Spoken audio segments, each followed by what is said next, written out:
So, Mick, thanks a million for meeting with me today, and congratulations on your selection. Massive honor for a play.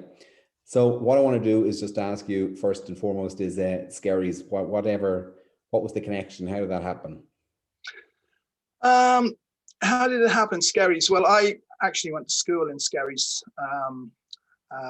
in the De La Salle College many moons ago, and I started playing rugby. I think it was one Sunday afternoon, if I rightly remember. I mean, it's a long time ago now. But a friend of mine called George Shields, who was a good friend of mine in school, said to me, he says, "Oh, we're missing a few players. Would you like to come down and have you played rugby before?" I says, "No, I don't know I don't know anything about it."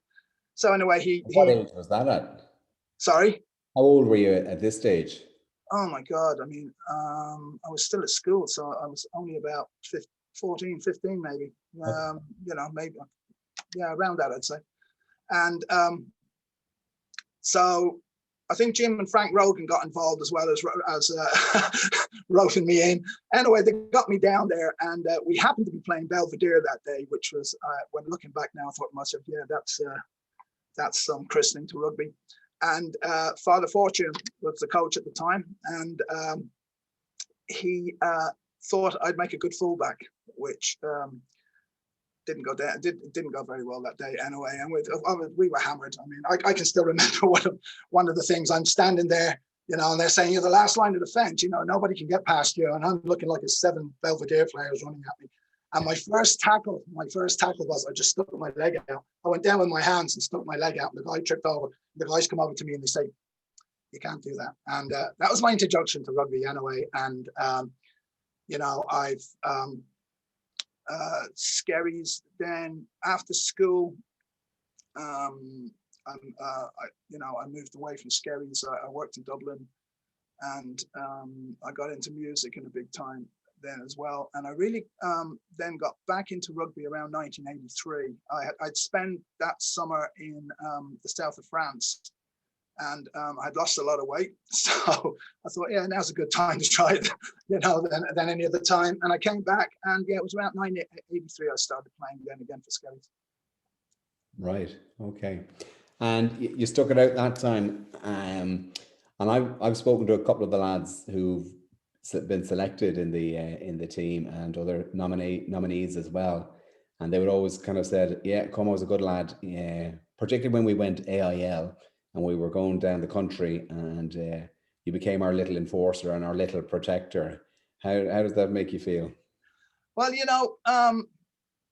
I got a good education in that part of the game because my first senior game was in 1985, and I rightly remember it was against Newton Ards.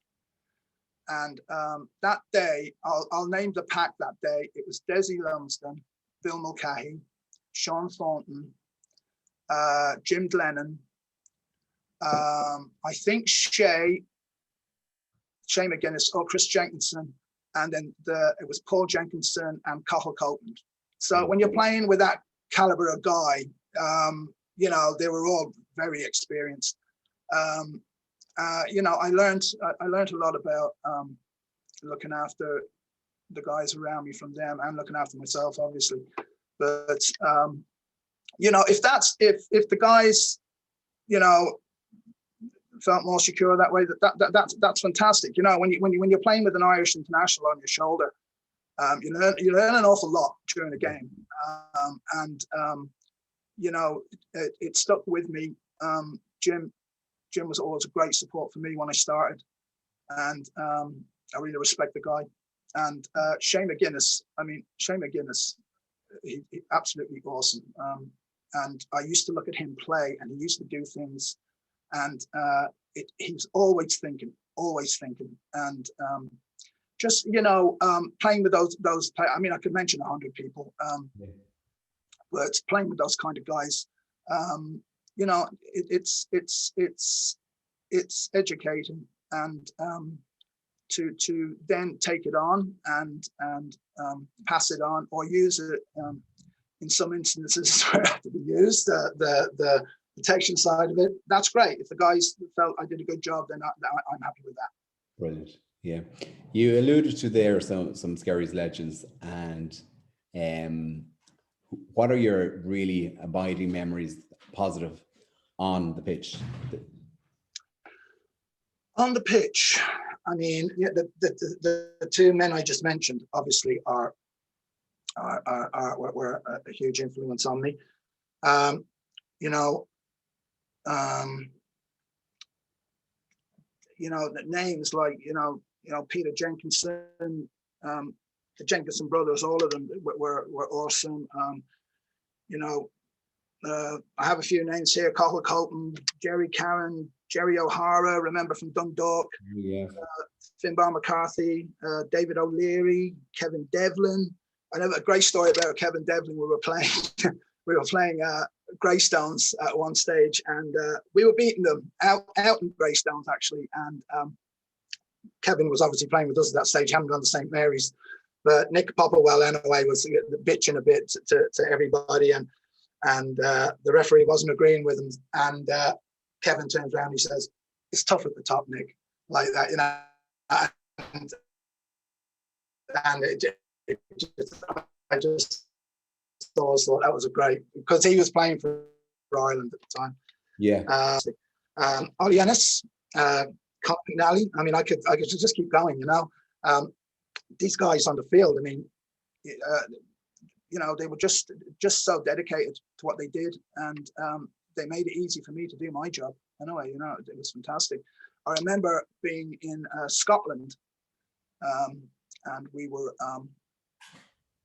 in, I forget the name of the bar on Princess Street. We always used to go.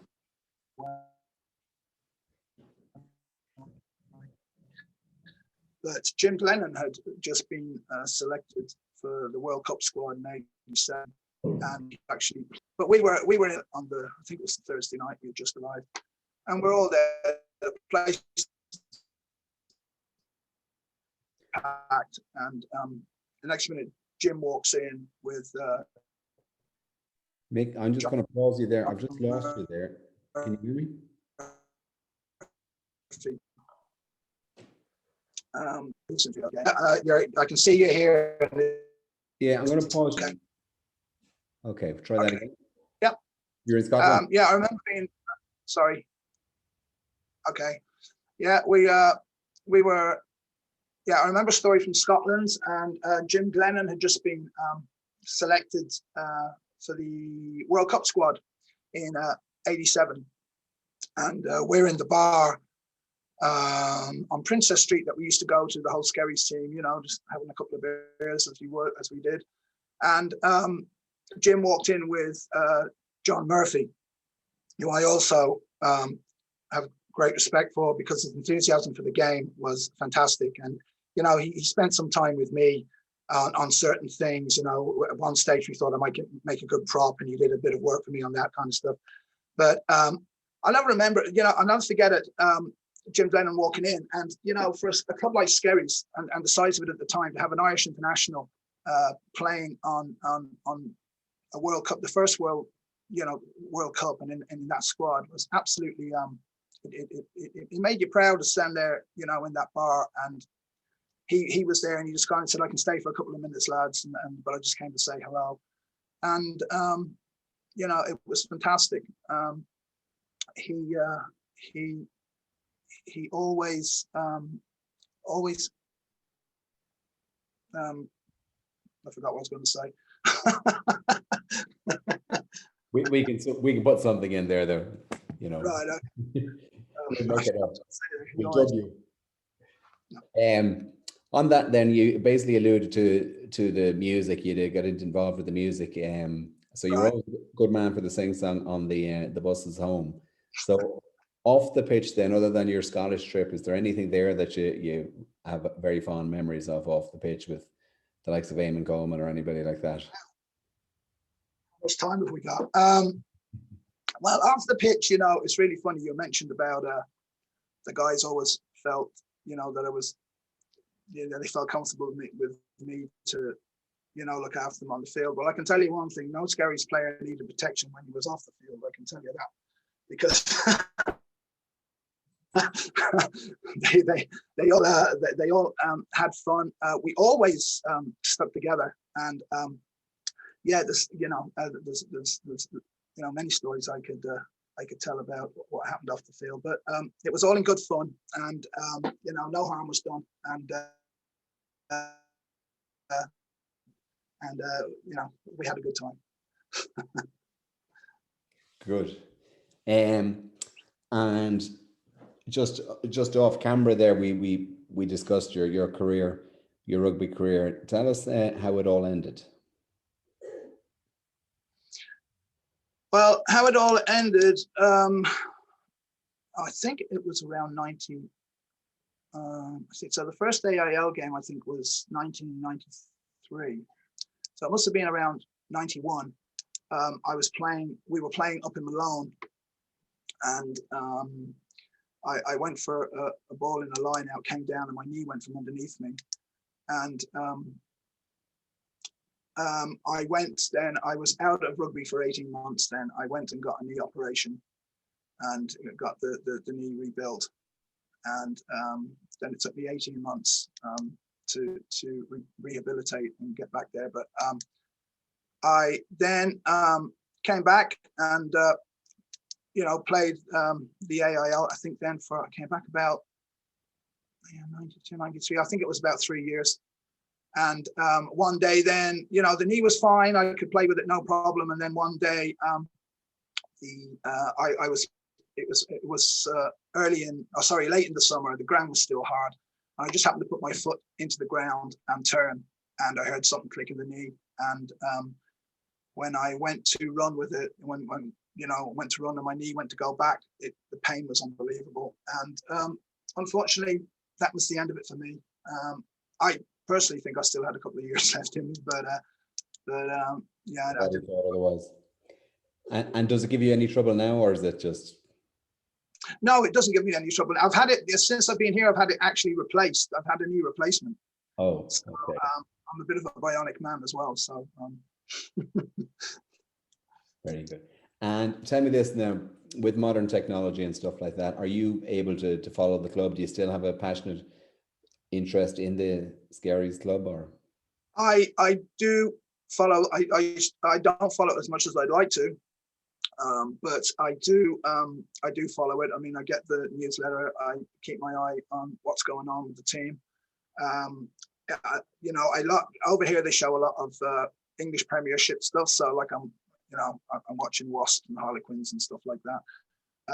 They do show obviously Irish games. I go down to a place called the Heritage in McLean Avenue, which is in just down the road from me, and it's an Irish bar, obviously. So it's nice going in there because it feels like that, with all the Irish guys around me, it feels like watching a game in Skerries or whatever. You have that kind of feeling. But yeah, so that's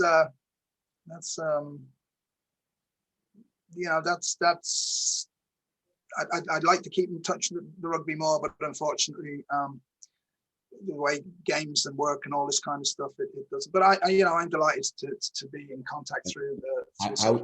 How do you think you'd fare out now in the modern game? You know what? It's the AIL was great for rugby generally, but for Skerries it was fantastic. I mean, when I came back in '83, the club's attitude had changed completely. And I know people will say, well, that's obvious because it had to, but to change so quickly. When I came back, Shane McGuinness was the coach. So,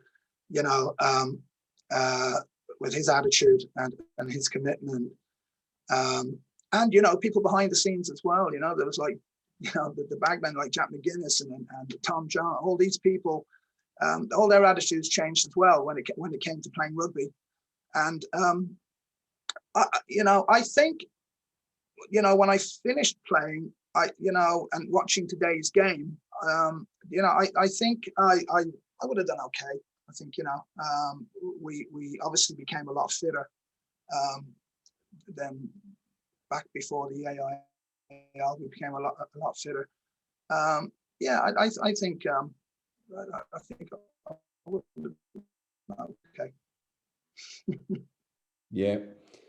I just lost you again. I'm going to pause you again. Okay, Mick. So if you were to walk into the upstairs, the bar in the rugby club, Scaries tomorrow, who would you love to see? Who would you love to catch up with there? You've mentioned many names there, but if you were to have Yeah, I mean, three lads there's well, apart from the guys I've mentioned, there. there's like Eugene Karen, who was awesome during the AIL. He was fantastic at the back of a ruck or a maul, always yapping away and especially when we were mauling, go left, go right, the way that we really started communicating a lot better, especially when after playing with the New Zealand boys. But getting back to your question, Nicky McDonough, great friends with Nicky. Chance he'd be there. Sorry? There's a good chance he'd be in the bar upstairs. Well, that's Nicky.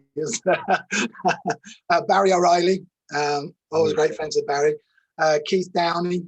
Keith was an excellent player and great character. I really like Keith.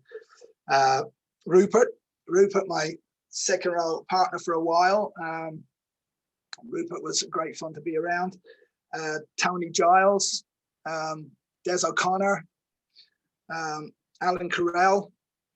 All these guys, Patsy Beggs, all these guys have played with. There's so many. I mean, if we were all standing in a circle, I'd say the stories would be fantastic. Yeah. Yourself. I mean, you and me play together on occasions. I was only a baby. We still play together, but yeah, yourself, David. There's so many guys. I mean, but Mark Burke. I mean, there's so many. That if I had to walk into the club, if they were all there, I'd love to see them all. Yeah. Well, yeah, and there's a good chance most of those you'd still see them floating around the club. I haven't seen Rupert now for some time, unfortunately, but all the other boys, all the aforementioned fellas there would all still frequent the club regularly. Hopefully, in the not too distant future, that might be a possibility. Have you any plans to get back this side? Yes, as soon as I can travel, as soon as they let us travel, and I think it's more or less from the Irish side. I don't know. I think it's the quarantine thing, because I'd have to take work-wise. I'd have to take all my vacation, spend like 3 weeks in Ireland, and if I'm waiting for the quarantine thing to clear up so I can, I don't have to hang out 2 weeks and all this. But as soon as I can get back, I will, and I'll definitely drop up to the club. We'll have to organise something, and we'll get all of those lads involved. We'll give them the heads up. That'd be great. I'd love that. Yeah. Yeah, I won't take too much more of your time, though. Is there anything that you'd like to leave a message for the club, or say anything to any of those people? Well, I'm going to mention a few guys here. Dean Brasington. Dean, I don't know. He as a player, him and me connected right away, especially in New Zealand. And when he came over here, I thought he made a huge impression on the club. And then there's another few guys. Glenn Donaldson, the very first New Zealander that came over, awesome guy, fantastic centre. Kevin Corkery, Mick Dennehy, Stu Bennett, all these guys, I think, made a huge impression. They're all from Napier. And then we had Chris Walsh, and from Wellington, and we had Bam Bam Reedy, Tony Reedy, who used to play number 8, I think, around the back row. These guys were from Wellington. And, all these guys, I think, when it came to the AIL, they left an imprint on us, because when I went to New Zealand in '85, we were playing different rules. So we were playing experimental rules that time. But I always remember my very first training session in New Zealand, and we formed a ruck, and we were running along, and I was used to, which we did here. You'd place the ball and you'd walk over it, scrum half, come on, pick it up. I placed the ball and they all stopped and got up, And Graham Webber, the coach, came over and says, "No, we don't do that here." He said, "We keep possession." And from day one, I started learning stuff in New Zealand. And when I got back to Ireland, then that time as well, it was just before the World Cup. So New Zealand, nobody had really seen what New Zealand was doing. That '87 team, the Wayne Shelford and all those guys. I mean, they changed rugby forever. I mean, I think they were unbeaten for 5 or 6 years, that team. And to go in at the bottom level at club rugby in New Zealand and learn all this, it was awesome for me when I came back. And then as I'm saying, when Dean Brassington came to Skerries, it definitely started to bring it out of me. Just the way he played the game. Chris Walsh. I mean, I never forget him playing we were playing at one of those evening games out in Belvedere. I think we were playing Greystones, and he got a ball with inside our try area and ran the length of the field. And the guy was like a hare. He was so fast. Yes.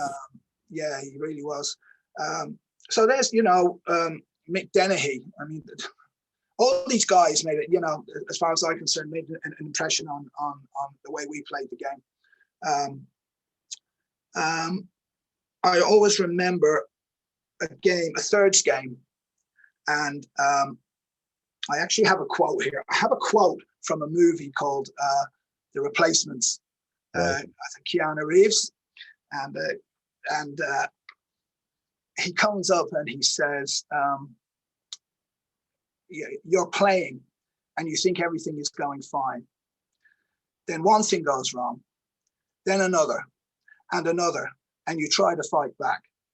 But the harder you fight, the deeper you sink, until you can't move, until you can't breathe, because you're in over your head like quicksand." And I'm using that quote after a thirds game. And I'm going to say that Keanu Reeves didn't say that. Willie Duggan said that after that thirds game, because we were camped on our 22 for 75 minutes. They were hammering away at us that day. And about 5 minutes to go, the ball came loose. I think it was Robert McGawley was there around the ball, and we all just shouted, "Kick it, kick it, kick it." He kicked it up the field.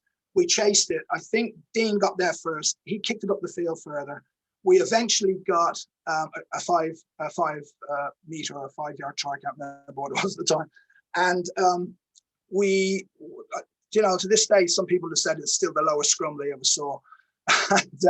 And the ball broke out of the side of the scrum. Dean picked it up and scored. And every time I hear that quote, I think of that try,